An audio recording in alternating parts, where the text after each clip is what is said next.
So you're not even standing up for yourself. You're still buying into her story. That is an indicator, and no disrespect, Kenny, but that's an indicator you are her bitch in terms of belief systems. So you may be able to put on male bravado, but in terms of belief systems, you still believe that she's right, and she's not. From the New York City area, welcome to the Badass Counseling Show, where the master badass himself, Sven Erlandson, takes you deep and gives balm for the soul, baby.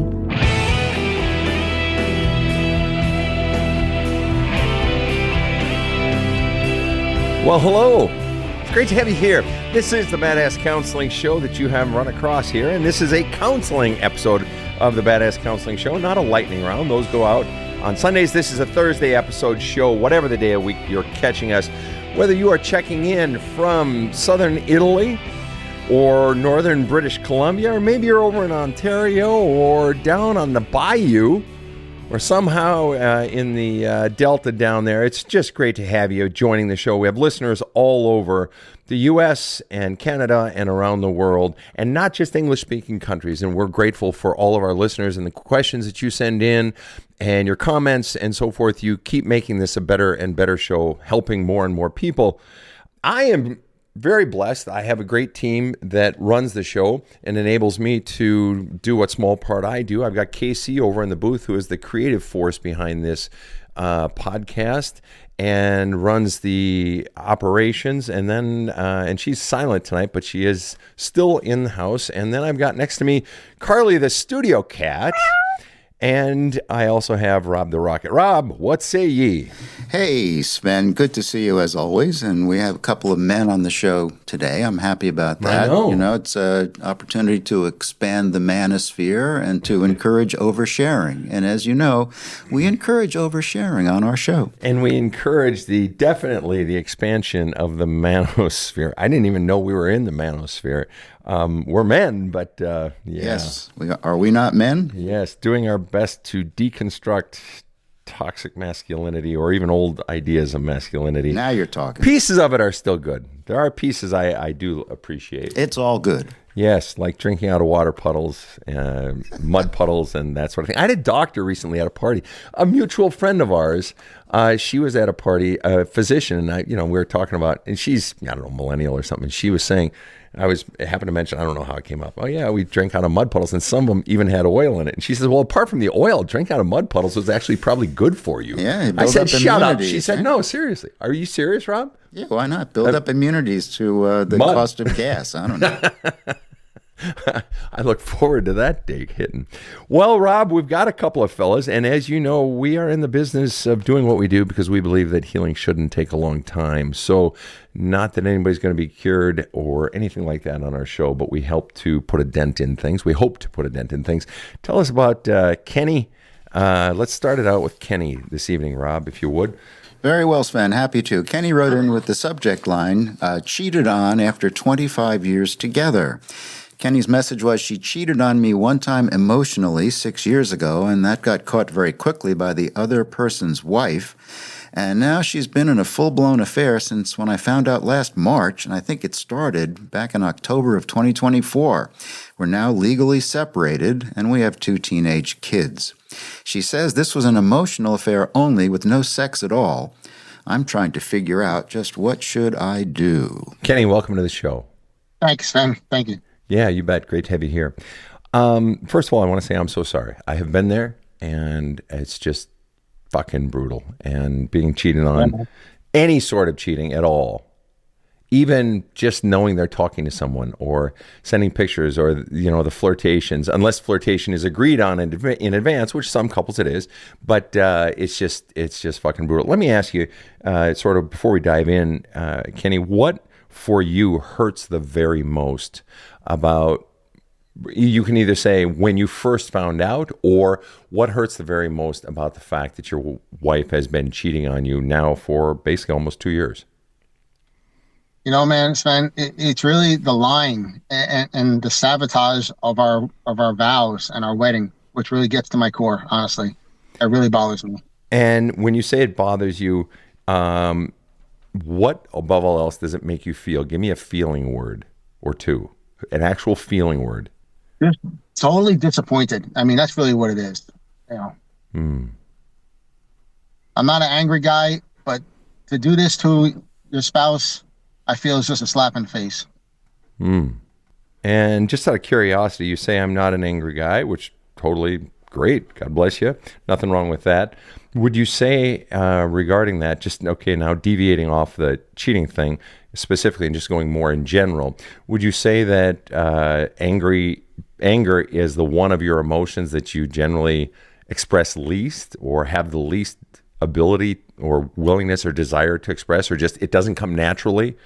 Or is sadness the one that doesn't really come naturally? Or which is it for you? You said I'm not an angry guy. I just don't want to get angry. Listen, any man can be angry, but I don't want to be angry towards this point because I want to show my kids the value of, of doing what I have to do to show them stability in my family. Understood. I mean, that's what.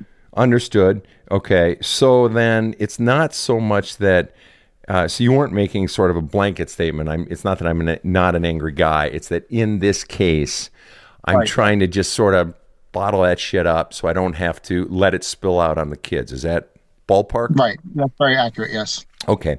Now, if recognizing that you are on a show and you know what this show is about and you know what we do here and sort of the goal is to help, get out the crud so that we can sort of see clearly and feel clearly. And you specifically state, I'm trying to figure out what I should do. In other words, you're confused. You're lost to some degree. Yeah. Okay. That's fair. Then I'm going to offer that part of what we need to do is get some of it out. So I want you, at least for the purposes of this show, go angry with me. I don't mean yell and scream. I want you to go there. I want you to open up the bottle. And what I specifically mean is I want to ask you this question. What would you say if you were being totally honest, just for the time we're together today, you, me, and our other guest, just for the time we're together, as you think about all the lying and what she's done to the vows and just what she's done to you, and then as a result, it creates this cloud and this atmosphere around your own fucking children and what it's done to your family and just your own sense of your own worth and humiliation, everything. If you were being totally honest, and I'm not saying you're feeling it right this second, like, oh, I want to go, insane. No. What percent do you feel rage to hurt for what she's done? At least an 8. An 8. And so 80%. Yes, 80%. Yes. 80%. All right. And what above all else do you hate her for most? If you were to put it into one sentence, that at times, when you go to the gym, you just want to like unleash on the weights or on the punching bag or whatever, or you want to wrap your hands around, some squeegee and choke it, thinking it's her neck. Not that you ever would in real life. I'm not encouraging violence. Blah, blah, blah. I mean, what in one sentence or less do you absolutely hate her for the very, very fucking most? That she just destroyed our family, man. That's just what it is to me. She totally destroyed my family. And what is the one thing, and this is non-actionable, you never have to do it in real life, okay? What is the one sentence you most want to say to her that you have not said to her? One sentence. Why the fuck did you do this to me? I never did nothing wrong to the woman. Okay. It's really what it is. And I want to test drive a couple other sentences. Which would feel better to say that you have not said in terms of what you most want to say? Why the fuck did you do this to me? Or go fuck yourself. Fuck you. Which do you more want to say? Really, why the fuck did you do this to me? Because this is where I'm confused at. Okay. This is what it is. Fair enough. Why haven't you said that? I mean, that's kind of a almost boilerplate routine question to ask when someone has been cheated on. Why'd you do this to me? It's almost like one of the first things that gets asked. What do you think the reason is? In fact, I want to phrase it this way. What would you say is the fear driving your behavior that has caused you to not ask the question, why the fuck did you do this to me?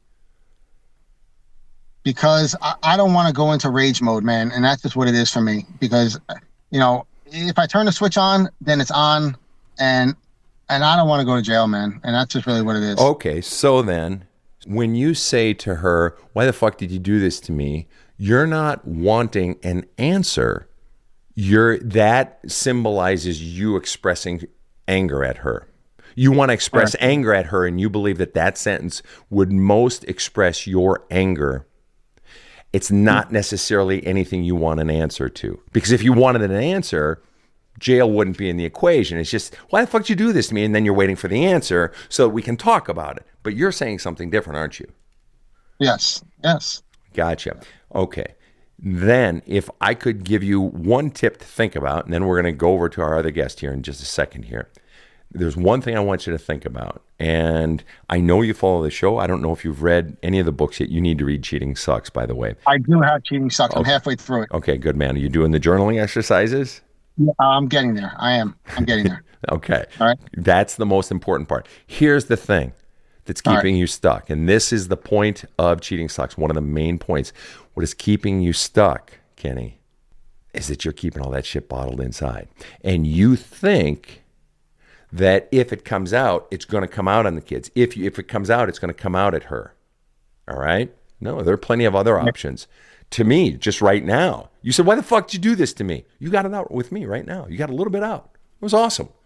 I asked you, how much do you fucking want to rage on her? You said fucking 80%, man. And I'm willing to bet that number was probably you holding back a little bit because I sort of threw it at you out of the blue. So it could be there's more there. It could be less, but I'm betting. If I were betting, I bet my left nut it's more.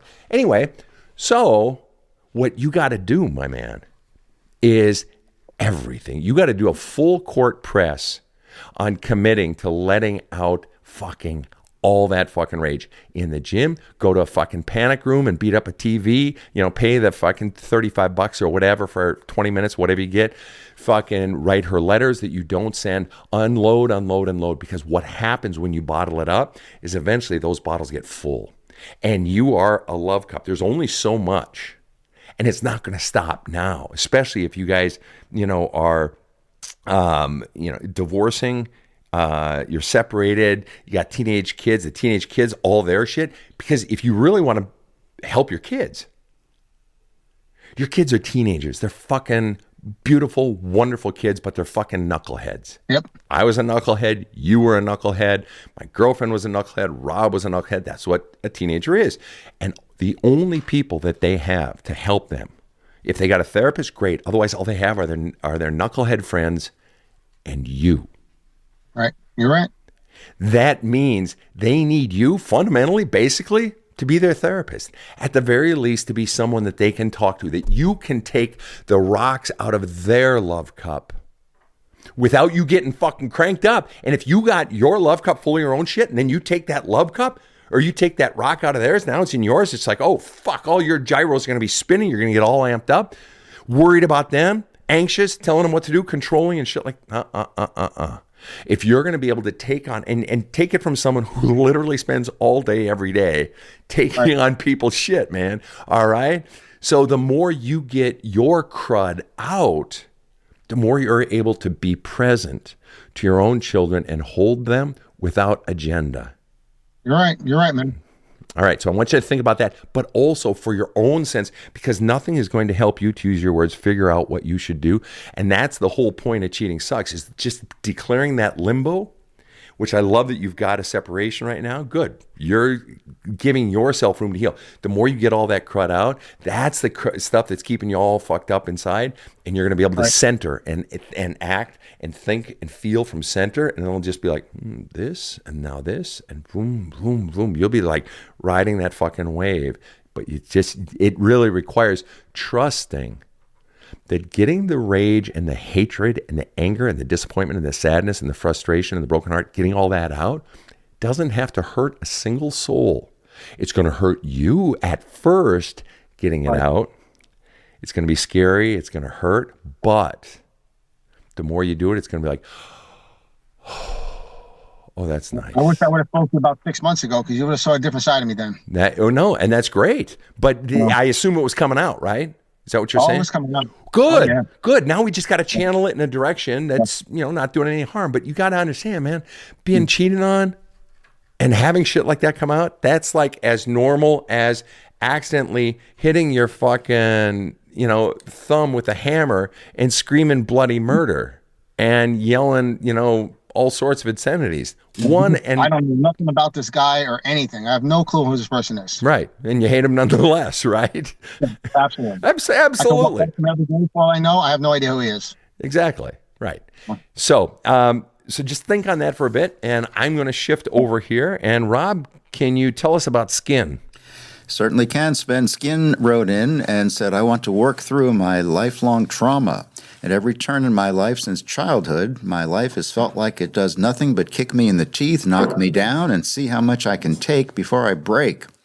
I grew up with an abusive mother without my father, who left when I was very young. She went through relationships and constantly moved us. This turned me into becoming so angry at life and turning to women as I got into my teens. This led to me being a serial cheater.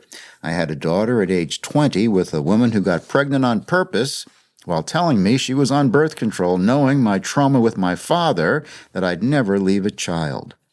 I was involved in a work accident 5 years ago. I have PTSD. Sven, my life has been a shit show since childhood and has continued to the present day. I have no worth and would do anything for help to finally be happy for the first time. I want to be happy, not angry, hating the world and hurting everyone around me. I want to stop always looking for the next thing that will make me happy. Please help me before I totally ruin my life. Skin, welcome to the show. Hey, Sven, how are you? Great, man. It's good to have you here. Just sit with the question. Don't react right away. What percent do you hate yourself? Probably 90%, 95%. Pick one or some other number. 90. 90.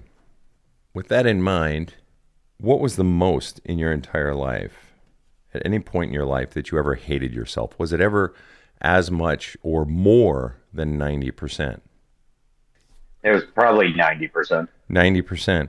All right. And what has it basically been 90% the whole time? Is that what you're saying? Or was there a period when it was lower? There was a period when it was lower. What was the approximate age range of that? 17, 18. What was the earliest you recall in your life ever hating yourself? What age? Probably 10. Okay. And at 10 years old, if you were to approximate, what percent did you hate yourself? Probably 80%. Okay. 80, 90%. Oh. I've never ever had really any worth in myself. Any worth. Okay.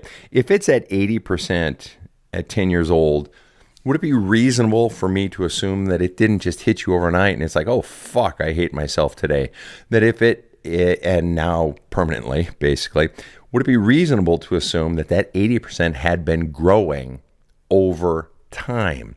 So that, in all likelihood, at 9 or 8 or 7, maybe you felt 70%, and at an earlier date you felt 45%, an earlier date, that it had been growing over years. Is that reasonable, or was there some event at 10 that really jolted you into this state of massive self-hate? No, it would have been growing. Okay.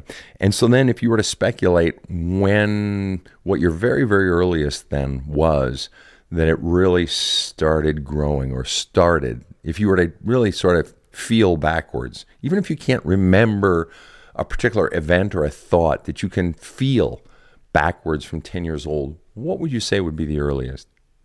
During school, because I was always the bigger kid, way bigger than everybody else. So, like, just getting made fun of, and then it kind of just snowballed my whole life. And so you say during school. So are we talking then when elementary school started? What are we talking about? Yeah, like through elementary school. So it could have started as early as what then? What do you feel? Yeah, maybe like grade 2 or 3. So like whatever. That's about, it's 8 or 9, somewhere in there. 7 or 8. Okay, we'll just put her around 8 approximately. And that's when it sort of started. All right, so you've been hating on yourself your whole life, or at least from a very young age. and so you're getting teased, bullied at school. But were you getting a significant counter message at home? There's my wonderful boy. Come here. Come here, my big boy. Ah, you're the best. Come here. I made you, banana bread for your after school snack. You know where the butter is. I got to get a little work done out in the garden. But come out and talk to me. Tell me how your day was after you have your banana bread. Were you given counter messages of your worth at home? No, it was, I was never good enough. Right. And we're talking about your mother, aren't we? Because you said I was without a father and I had an abusive mother. Yeah, and it was like after reading your book, it was like coming to realize that it was my grandparents too, who were more like parents to me, that, you would see them and your car wasn't clean enough, your hair wasn't cut, why didn't you shave? Wow. So then, okay, fair enough. So isn't it interesting, just now, even though you wrote in your write-up, mom was an abusive mom. So you used a very strong word there. And I bring up, counter messages at home, and you say, no. And I say, yeah, you had an abusive mom. You didn't jump on the mom thing at all. And you just said, yeah, I was never good enough. But, it was also my grandma and grandpa. You instantly diverted over there. Now, maybe we were just trying to round out the story and I'm reading too much into it. Let me ask you, is there any part of you, and maybe not at all, but is there any part of you that doesn't want to pin the tail on the donkey with regard to mom? After reading the book and looking in, it's more, my mother's the lesser of the two evils to where I went in my life and who I became. Lesser of two evils. So you're fundamentally saying then that grandma and grandpa were worse, or are you referring to your father being gone? No, my grandparents. My father was out of my life, right. And then we had a pretty good relationship. Okay, so after you were gone, I want to stay on mom and grandpa. So grandma and grandpa were worse than mom. So you label mom as abusive, yet in your write-up you don't even mention grandma and grandpa, yet now you say they were worse. What, if you were to encapsulate, you said growing up I was never good enough. Is that fundamentally the message you got from mom or from grandma and grandpa or all of them? More my grandpa and my mom. My nana and my grandma was always more, do it for me, keep the family together, don't cause problems. More, it was about her. It wasn't about me. And what was she really wanting? It wasn't just, wear nicer clothes and fuck, I can hear your carburetor down the road. What was she really saying? She didn't give a fuck about what I wanted. It was about what she wanted. For sure. But why did she want that? Because when you weren't perfect, when you were in the crosshairs, it cranked up mom, it cranked up her husband, and your job is to keep the peace. So would you just quit being a fuck up and do everything right and just keep the peace? Because I don't want daddy, her husband, I don't want daddy to get all worked up and shit like that. But do it for me. Yeah, it was totally about her. She's just a fucking placater, right? She wants you to placate them, do what you expected, it sounds like. Yeah, my mom separated when I was going into grade 8 and moved us away from all our friends back. And then it was basically my grandparents spent the majority of that raising us. But it was just I was always getting shit on for everything. If I did a job, it wasn't good enough. My brother and me worked at basically the same factory. They praise him for how great he is. And I always got, you ended up working where you do, and you should have done so much better with your life. What a failure you are. Wow. And at what age did your mom leave you? My mom left her ex-husband and we moved back, out of town, away from all our friends. To be with Grandma and Grandpa? Yeah, really close to At them. what age? I was probably 14. Okay. Just about going into grade 7, 8. So, all right, 14. You're going into 12, 14, you're going into high school. And that's when their presence became more powerful and their criticisms and everything. We're going to come right back after this short break. I cheated on my husband, and for a long time, I didn't know how to fix the wreck I'd made of our lives. I found a book, Cheating Sucks. It's actually written for people who were cheated on. I thought it would just be about blame, but it was actually the key to healing myself. It taught me how to understand why I did it, how to have true compassion for the pain I caused, and gave me the courage to finally be totally open with him. If you're struggling on either side of infidelity, Cheating Sucks changed everything for me. Get it at badasscounseling.com today, available as audiobook and paperback. This show provides soul counseling intended to entertain and inform and is not medical advice.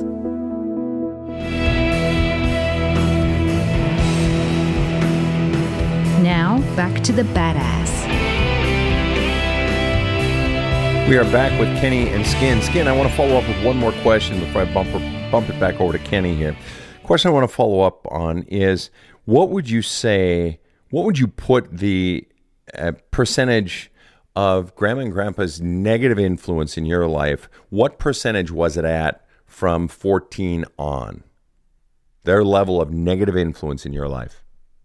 I want to say lower, because they were two of the most important people in my life who have since passed on. But why do you want to say lower? You've just been fucking hammering them, and you said they were worse than your abusive mother. Why would you want to say lower, and then you bring up their death? Do you feel guilty talking about them since they're dead?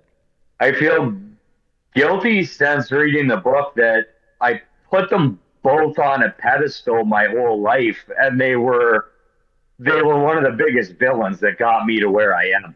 But why would you feel guilty? Guilt implies you did something wrong. I'm missing something in this equation. What did you do wrong? I just feel like I let them down. How did you? Whoa, Tiger. How did you let them down? Everything I've done my whole life was never to do things my way. It was what they expected of me, or when I did, it wasn't good enough. I had to do more. I worked my job, and I had to be the best at my job, even though I hated it.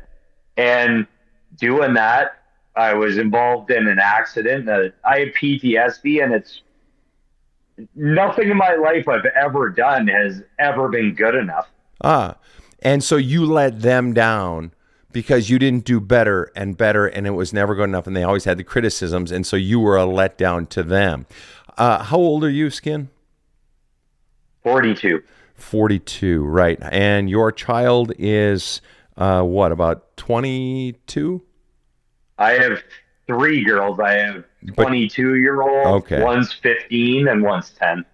22, 15, and 10. And is it reasonable to assume that you say to your children quite often, oh my God, that's not good enough. You can do better. That sucks. You say that a lot, right? Yeah. Oh, I was kidding. Are you serious? Yeah, I have it imprinted into me. You got to be perfect. Okay, let me ask you, do you believe that is a good way to raise children?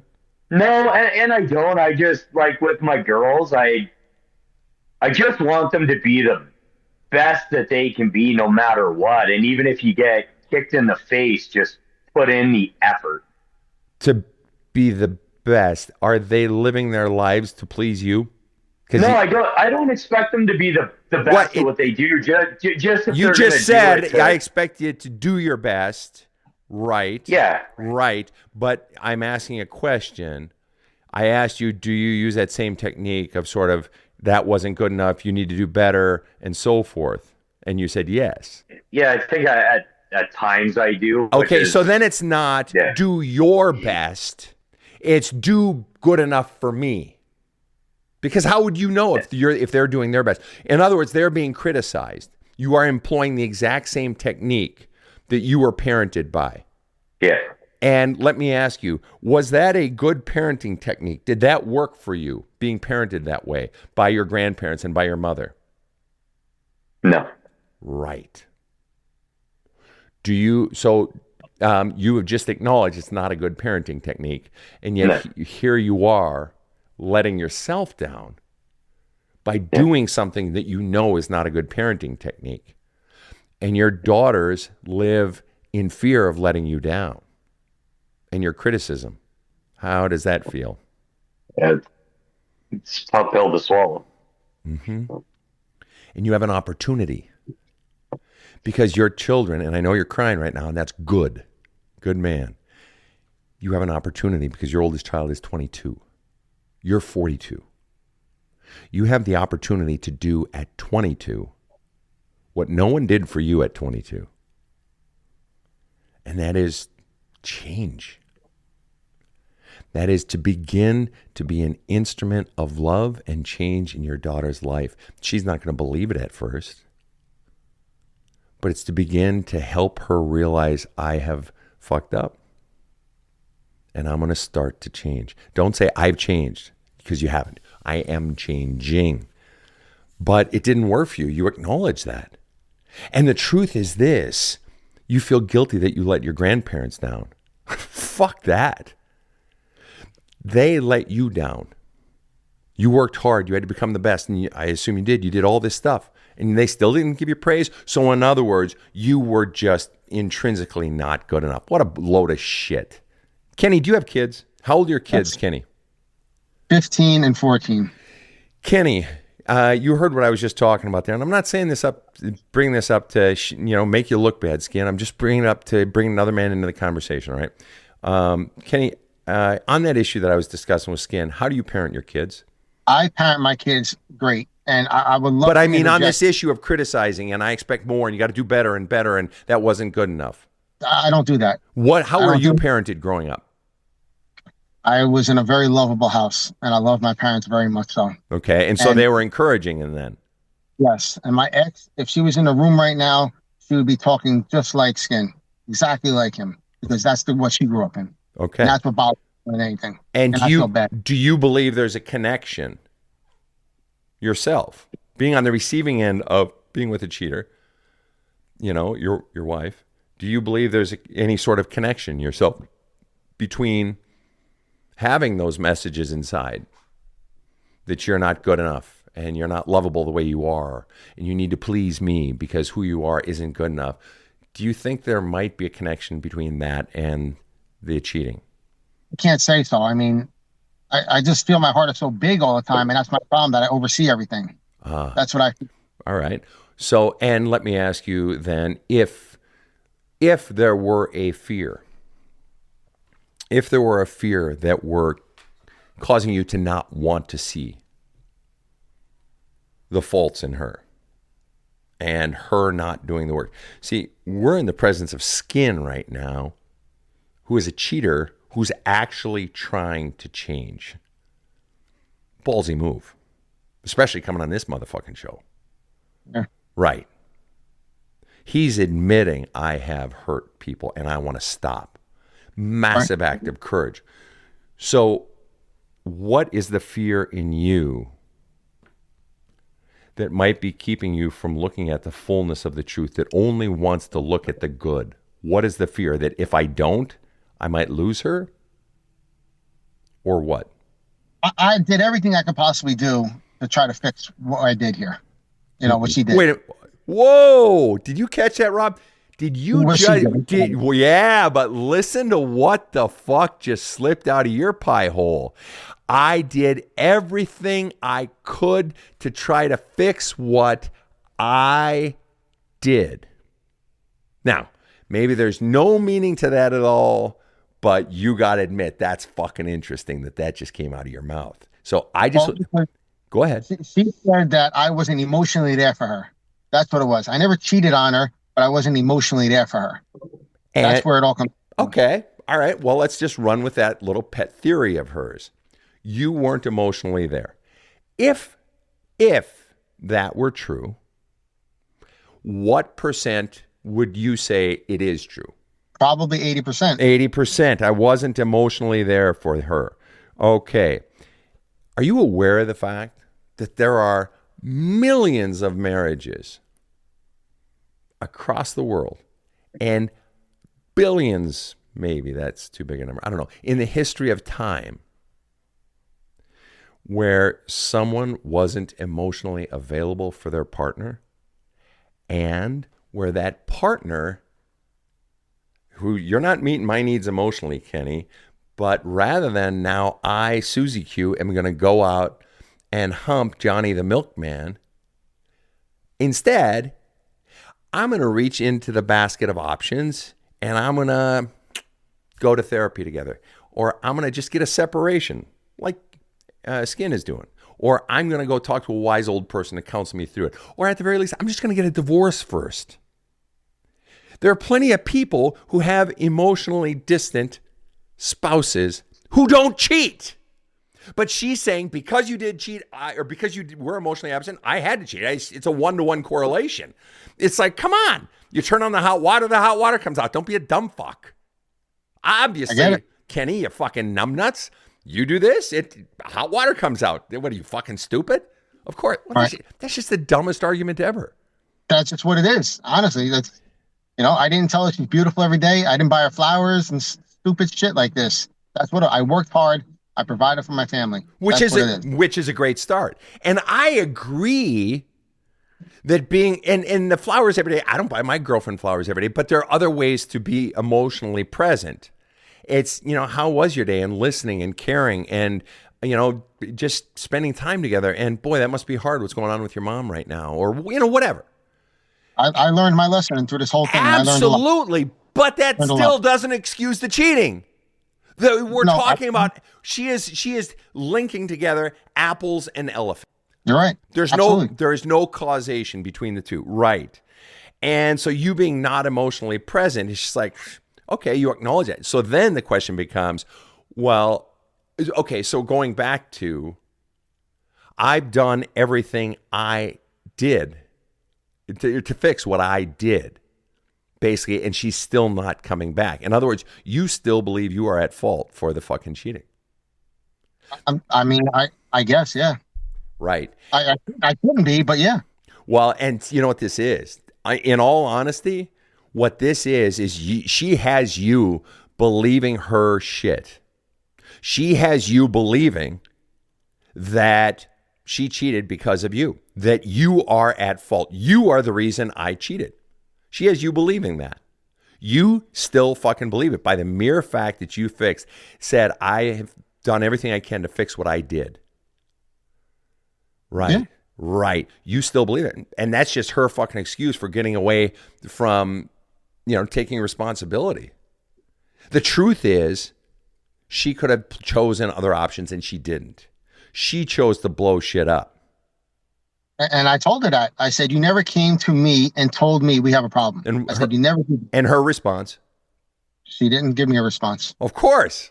Of course. That means taking ownership of the fucking problem. Fuck you. I'm not doing that. You're at fault because you're emotionally absent, you pig. I mean, it's just like, please. Yeah. She just showed her hand. And what that means is she doesn't actually want to reach a solution.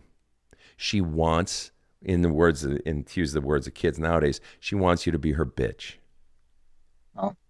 And that's what it is. Well, understood. And the male ego says that's not happening. But if we're being really honest, the mere fact that you don't want to stand up to her. See, one of the benefits of you getting all your anger out in a healthy way is that you're able to be strong and bold without being rageful. But when you're stuffing down all the anger, you're afraid of letting out even one little peep for fear it'll all come pouring out. So you're not even standing up for yourself. You're still buying into her story. That is an indicator, and no disrespect, Kenny, but that's an indicator you are her bitch in terms of belief systems. So you may be able to put on male bravado, but in terms of belief systems, you still believe that she's right, and she's not. That is as wrong What she is selling, and I know you know it's wrong what she's selling, but you haven't really bought it at the visceral level. That is just as wrong as Skin's asinine belief that he was taught that he is intrinsically not good enough. And I want to flip it back to you, Skin. I didn't get to finish my question because I got lazy. What percent was the negative impact of your grandparents on you after age 14 when you moved out closer to them? What would you say the level of their negative impact? I know they're dead and you don't want to speak ill of the dead and gee, I feel guilty. You didn't do anything wrong. You were a kid trying to get love. Sorry, you didn't do anything wrong, all right? And anything you were doing in life, you were just trying to get love. Children shout loudest when feeling heard least. So what level, if you're being totally honest, and you got to dig deep. You want to heal yourself, you got to dig deep. What percent was their level of negative impact on your life after age 14 when you got closer to them? 100%. And what do you feel right now? What are you feeling right now, having said that? Just pain. And give me one more feeling word. That's a good one. Give me one more. Rage. Fucking rage. And if you were to put that rage into one sentence, what are you most rageful about? That I let them control everything I did, trying to make them happy, even if it was gonna fucking destroy me. And what's fascinating even about that sentence, did you catch that, Kenny, what he just said there? That I'm full of rage. He didn't say I'm full of rage at them for controlling me. I'm not full of rage at them. I'm full of rage that I let them. In other words, you're full of rage at yourself. Yeah. You were a kid, Skin. You were a child. All right? Kenny's got a 13-year-old. You said you got a 13-year-old right now, right, Kenny? 14 and 15. 14 and 15. And I know you got a 17 and a 10, I think you said, Skin, or something and a 10. Tell me that a 13-year-old isn't a kid. Am I correct, gentlemen? No. Yeah. Yeah. Yeah, they're kids. They're children. You were a children. You were. And you're blaming yourself. I feel rage that I let them. Can I ask you to take another shot at that sentence? What do you feel rage, so much rage, and you feel at them for when you think back on them? No, that they did that to me. Thank you. Thank you. You can't blame a little child for that. 14-year-old boy, you're going to blame him for the most powerful people in his life controlling him? He was just trying to get love. It was like my wife that I'm separated from, which we're trying to work through things.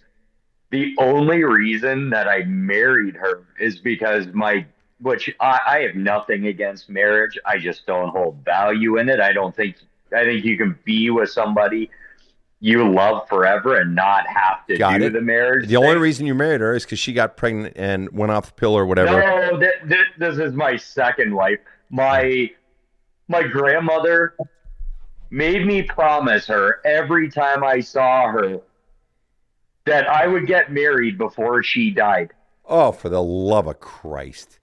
And I did it because I didn't want to let her down. And that's the level of fucking manipulation. Would you ever in 1,000 years say that to your own child, Skin? Not ever.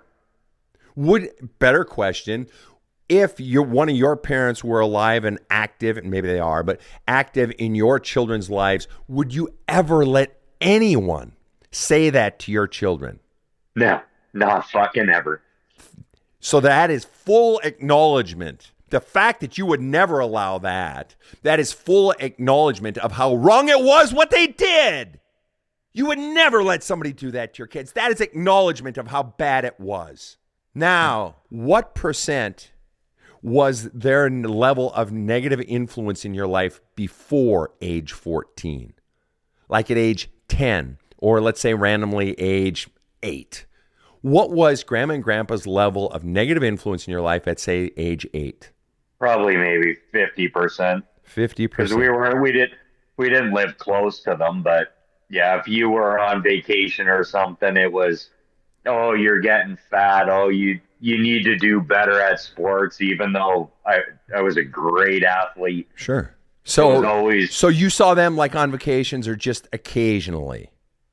yeah, or like we would go in on weekends for dinner. Okay, and weekends. Okay, so then what you're telling me is you earlier said that by age 8 and 10, you hated yourself 80%. 80% by age 10, and it had been starting by age 8. So you were already starting to hate yourself long before you moved closer to them. To the point at age 10, you're still 4 years away from moving close to them. By age 10, you already hate yourself as much as you hate yourself today, 80%. That means, in all likelihood, there was some other source teaching you to hate yourself. They just reinforced it by the time you're 14. They reinforced it whenever you got in to see them. Who taught you to hate yourself? Who originally taught you to hate yourself? Skin. My mom. There you go. So then I want you to answer one question, and I'm going to go over to Kenny now. I want you to answer one question when I come back to you, and that is simply this. What do you, if you were to put it in one sentence, what do you hate mom for most? All right, Kenny, what are you feeling right now? If you were to be totally honest, just any feeling word, whatever it is. I feel bad for Skin, totally. And I was never brought up with that. And give me an actual feeling word. Bad is not a feeling word, technically.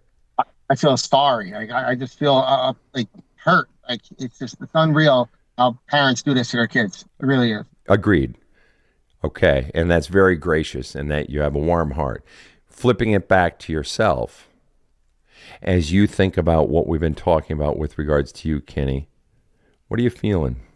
I'm just feeling that I will never let my kids have a bad life, and I will. It'll never happen. I know it will never happen because I'm showing them so much love and so much you could possibly give.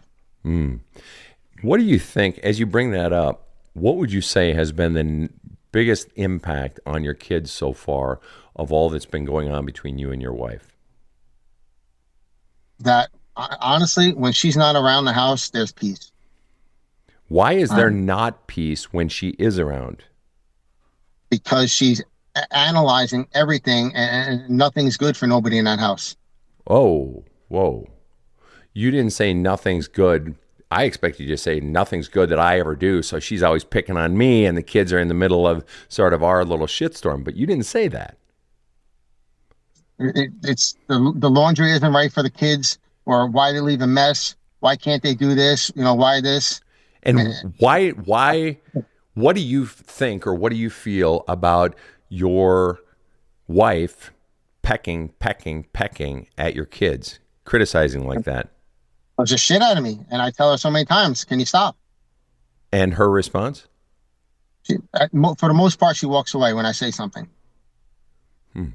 And what percent do you, if you're being really honest, knowing that you maybe don't do it all the time, but when you are present, what is the percent that you defend your kids when she's being a dick? 100%. 100? 100%. Okay. And now, what percent do you, to your wife, defend yourself? Probably 90%. Really? I should say, it's... Really? I don't have the answer for that. Well, no, okay. But you said 90%. But then you said, I don't have an answer. So those are two very radically different answers. You found it very easy to answer regarding kids, 100%, 100%, 100%. Then you said 90%, almost out of reflex, but then with a heartbeat later, then you said, I guess I don't have an answer. So just slow down a second. I'm going to give you a chance to just take a breath here. If you're being really honest, because she easily rammed it down your throat that you were at fault for the cheating. And so, and I get it, man. You're fucking heartbroken. I get it. I've been there twice. So let me ask you then, what percent, well, let me make it even easier first. Do you defend yourself as much as you, and as easily as you defend your kids to your wife? Absolutely. You do? Absolutely. Yes. Okay. Just, for the simple fact that she grew up in a broken home, and she grew up in the violence and just the anger all the time. And I wasn't like that. So, I can't even relate to what she's going through. How does that relate to you standing up to her? Because I just stopped the whole conversation from happening, because I can't even listen to it. Like, it didn't mean nothing to me. And when she's like coming down on you and shit like that, or criticizing you, what happens? What do you do? Sven, I don't even give her the time of day. Like, I just walk away from her, or I'm not going to scream and argue and yell at her, because that's not going to get me anywhere. Okay, fair. And what do those conversations, what do those words from her feel like? What do they feel like to me? Does it hurt when somebody's putting you down? Yeah, I mean, it's hard to say the answer that way, because she's not, like, I know she's broken, so it's like it's not registering to me when she's saying. But that doesn't technically answer the question. Right. I asked you, does it hurt? Yeah, it hurts me. Yeah. Okay, that's what we're getting at here. That's what I'm getting at. And the point is that you've got a lot of that in you.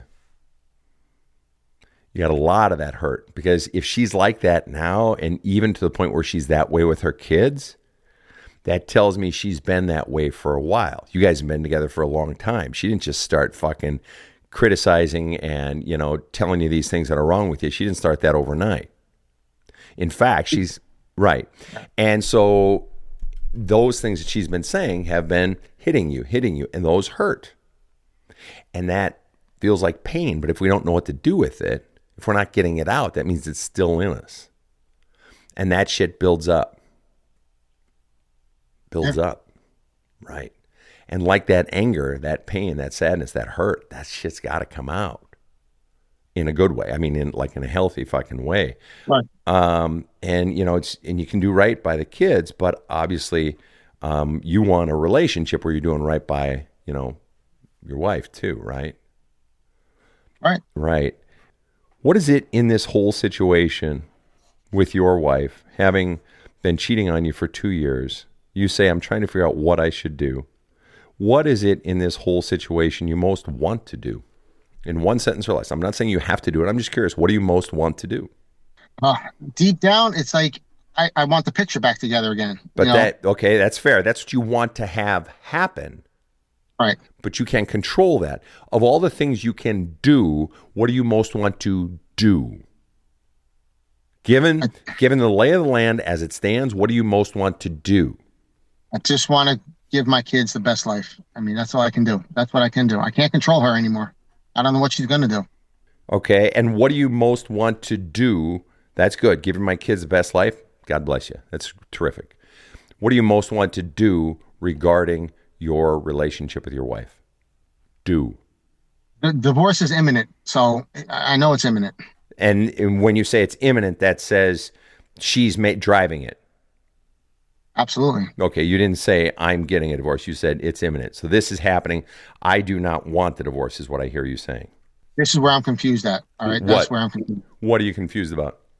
That I don't know if I should get a divorce or not, because I really don't believe in it. That's my problem. But if she wants to divorce you? Well, she's never come out and said that, but I know she's in a bad relationship. All right, and very bad.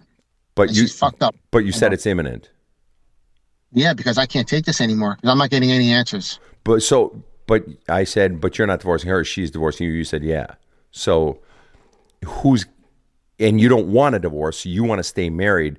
And if it's imminent, who's getting the divorce? I'm probably pushing for the divorce. I see. And you don't want to, but you're going to. And the reason you're going to, above all else, is because there's no answers coming back to make anything positive for our marriage. Right. I'm gonna throw something out there that what is potentially happening, and I could be wrong on this. I could be wrong. Probably not, but go ahead. No. I could very well be wrong, and that is, would it be safe to say that she can't or doesn't talk out her feelings and talk out problems, that it's pecking and it's controlling and it's micromanaging, shit like that? Or does she try to talk out feelings and problems? He doesn't talk about him, no. Okay. And isn't it reasonable to assume that you don't either? You don't talk about your feelings and so forth in the relationship either. Is that accurate or inaccurate? No, that's right. It's accurate. Okay, so we've got two people who have had a relationship for approximately how many years? 25. 25 years who don't talk and really never have. Yep. Is it reasonable to assume this is not the type of relationship you want? It's definitely reasonable. Okay, would you prefer a relationship, whether it's this person or if, unfortunately, if you have to move on, choose to move on, and you someday have a new relationship, you would like one where we do connect and where we do listen and where we do care about each other and we just talk things out and not go all crazy. Would you prefer that? Absolutely. Okay, then where that starts, whether with the new person or with this person, is you. And you won't be able to do that if you got the anger in you. You won't be able to do that if those feelings like hurt, when something hurts. I understand sometimes we got to shut down a conversation. It's like, because you're just hurting people. You're just going nuts, okay? But then what has to happen with someone that you can actually do it with? And it sounds like you can't with your wife, so I'm not dogging you on that front. But in the future, in your future relationships, you're going to have to level up. Because you're going to have to go in and say, that hurts when you say those things to me. Right. And actually have those conversations and sit in that. And for a guy who doesn't like to talk about anger, talking about sadness and things that hurt, that's as tough, man. I mean, it's just like, it's frying pan into the fire. I mean, but you got to go there if that's kind of relationship. That's what it takes, because just providing isn't enough. And it's most especially not enough for the children. Because they don't need a provider just of clothes and food and a roof, because you would provide the roof and the food even if your kids weren't born. So you're technically not doing that for them. You would have a roof and food even if they weren't born. Clothes, they can get that down at the homeless shelter. So what they most need is that ability for you to be emotionally present to them. Which means sitting in it, not controlling, not pecking, it's just listening and being okay. And as Rob's great line that he shared with the show a couple of years ago, it's, do you want to be hugged, helped, or heard? And more often than not, it's heard. And with girls, if you got girls, it's when they're ready, it's hugged as well. And so occasionally it's help, but as guys, we're fix-its a lot of times. That's often the very last thing that a kid needs. As an adult, it's the very last thing we need. Skin. What do you hate about your mom most? We established that your self-hate began before your grandparents were a significant presence in your life. And if they were that way towards you and not your brother, that indicates if they are doing it as grandparents of a grandchild, it's reasonable to assume they were potentially doing that to their own child, which means potentially your mom grew up in that exact same shit, which means potentially she was doing the same shit to you. And you even said it was mom and grandpa whose main message was, I'm not good enough. So all that in mind, plus everything else that you know that I don't know, what do you hate your mom for the most? That she had 2 sons and she treated us night and day. Different. And what's the worst part about that? That she had 2 sons and you treated you night and day different. What is the worst part about that? All she did was punish me for the same things that she praised my brother for. And why does that hurt so much? What is it about that hurts so much? Because I was no fucking different than him. Exactly. Okay. And what was the underlying message that sends to the child? That I wasn't good enough. You weren't good enough. You got that loud and clear. No matter what the fuck you do, boy, you're not good enough. But I got even worse news for you that is sort of hiding in plain daylight. That she doesn't get a free pass of, I did my best. Nor do your grandparents get a free pass of, we did our best. And do you want to know why? Because I'm going to use this right here. This is our on the air sign. And you can see it. It may be too bright for you guys to be able to read, but this says on the air Rob got it from his old days in radio and TV and movies and stuff. Anyway, what it means, you can't say she did her best. You can't ever give that as an excuse for her or for your grandparents. And the reason is because you could be sitting at the dinner table and the light is on and all the goodness is on for your brother, and just as she turns the other direction to talk to you, the light goes off. And then when there's brother, the light goes on. All the love is there. And then turns to you, you're crap. Brother, you're wonderful. Skin, you fucked up. That wasn't good enough. Brother, oh my God, that was the best. She was turning it on and off right in front of you. She knew how to do better. She treated your brother better. She treats my grandkids, her grandkids, my kids to my brother's daughter. She sees my brother's daughter all the time. She's seen my daughters less in their whole lives. She's seen my brother's daughter more. She doesn't remember my daughter's birthdays. She promises them she's going to see them. She never shows. Right. And this is deliberate. This is deliberate. When someone knows how to do better, chooses to do good by this person, and chooses to do bad by this person. She knew what she was doing. She was turning it on and off, on and off.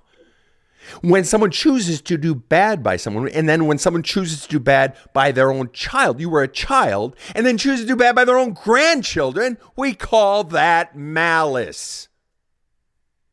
It was malicious. You can't say there wasn't intent because she knew what she was doing. She was turning it on and off, and she's still turning it on and off. She didn't like you. She didn't want you, or she was taking her anger at the world out on a fucking child.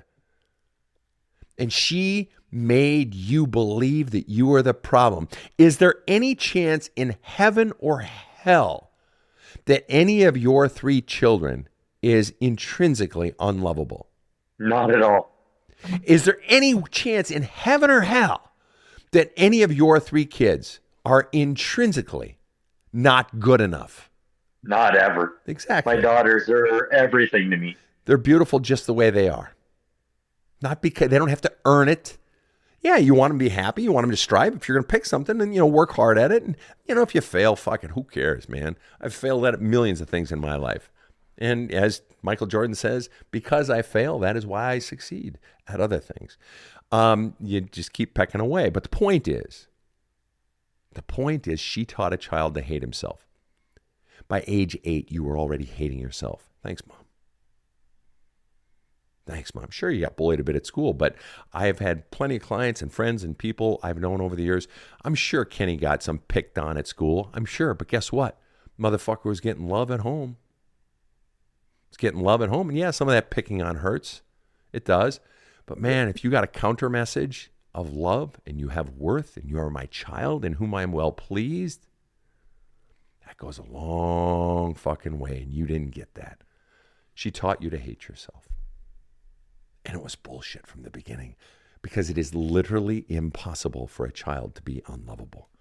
You've been taught a lie that was never true, and all of the cheating was to try just for a few minutes, a few hours, a few months to make that go away. Yeah, it was always, if it wasn't women or buying cars or new toys, I always tried to find that thing that made me happy, and none of it ever did.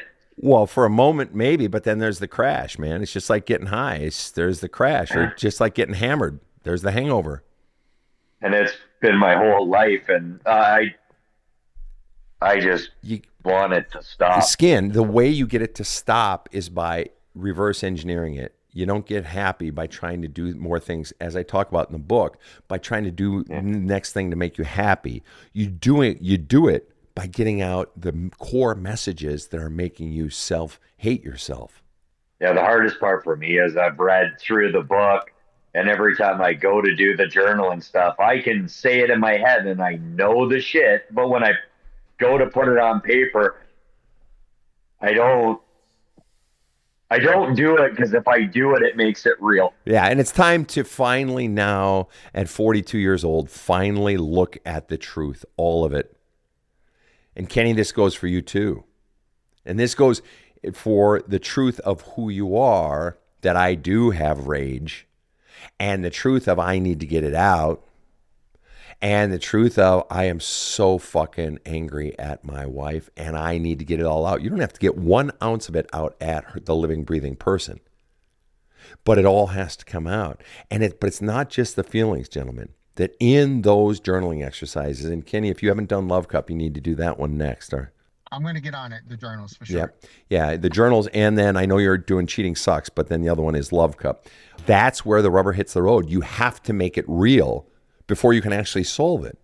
It's easy when it's up here. It's safe when it's up here, but you have to make it real by bringing it out of you. And the mere act of getting it out and flushing it out some more and flushing it out some more, it relieves that burden. You got to trust me on that one, fellas.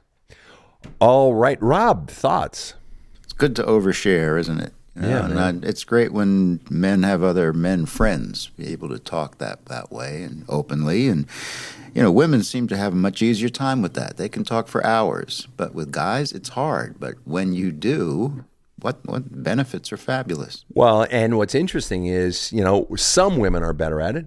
True. We saw with Kenny's wife, we saw with, Kenny's wife, that not so good at talking that stuff out. Didn't right? mean to stereotype, but no, generally. And the truth is, there are a lot of guys who are actually good at it. I mean, when you think about it, Rob, both of these guys actually did great. They're the best. No, you actually did great at getting in and getting at that stuff. But now it's just doing it on your own, doing it more. I want to end by asking Kenny any thoughts or feelings, anything you want to say to Skin, and then Skin, I'm going to ask you anything that you might want to share with Kenny. Kenny, go first, if you would, please. Skin, I just want to say my heart goes to you, man, and you are definitely a better man than what you think you are. And give your kids all the love that they can possibly get, man. That's all I can tell you. All right, don't let anybody put you down. Keep your kids high on a pedestal, because that's what I'm doing. For Beautiful, sure. Beautiful. Love your kids. Beautiful. And Skin, any thoughts for Kenny? Yeah, like no matter what, if you work things out with your ex or you don't, like make sure you're living life true to you, because you only got one shot at it to be happy. And I've wasted my whole life for everyone else not being true to me, like, because your kids are going to see it. And just be true to you and let your kids see what true happiness is. Because my kids don't even know that. Right. And that's up to both you guys to heal yourselves. You both emphasize your kids so much, and that's awesome. And all your kids, between the two of you, all your kids, they need you to be present to them emotionally. And the way you do that is getting so much of this crud out, the bullshit beliefs you were taught to believe about yourself, and to get out all the rage and the sadness, and especially that rage we saw with both of you. And in your case, Skin, the self-rage itself. And Kenny, allowing yourself to be angry at those you're really angry at. Fellas, I'm so proud of you, and I love you both for doing it, man. I mean, this is good shit, really good shit. A really couple of manly men here, but hardworking dudes, but they went into the real shit. I mean, dude, boom, score. That's just beautiful. You guys are beautiful. I mean that. I totally do. Sorry about your dog. I've been there myself multiple times. Hey, you caught the post last night. Thank you very much. Yeah, so sorry.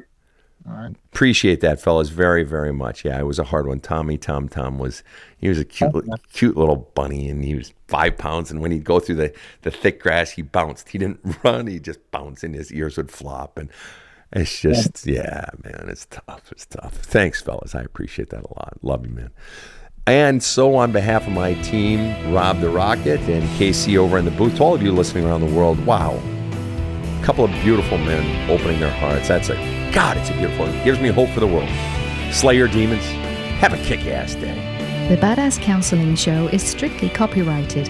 No copies may be made without the express written consent of the Badass Counseling Show, LLC. The Badass Counseling Show is produced by Karen Camparelli and Robert H. Friedman. Executive producer Sven Erlandson. Original music by two-time Emmy Award-winning composer Trevor Morris. Have a kick-ass day.